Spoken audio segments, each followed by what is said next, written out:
matindi ang baong surprises ng ating acts tonight. Sa tindi ng mga pasabog dito sa PGT stage, in advance ko na, nagpatawag na ako ng mga mag-aayos ng stage. Uy, partner!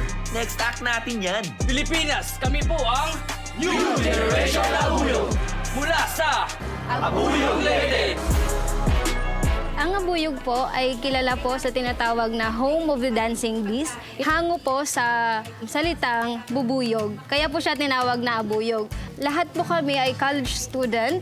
Bago po kami nagpapasali ng bagong miyembro, lagi po naming sinasabi sa kanila na ang pag-aaral at ang passion ay pwede nating ipagsabay, ngunit huwag nating papabayaan yung isa.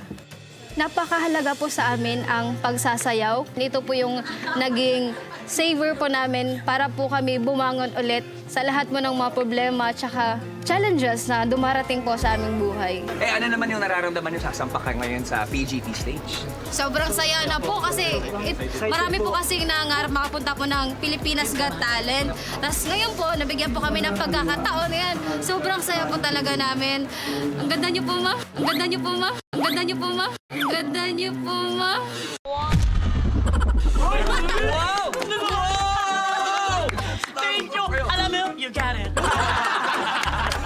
Ito na ang simula ng lahat. Kaya naman, New Generation Abuyog, good luck sa inyo. Go, go, go, go, go, go, go, go, go, go!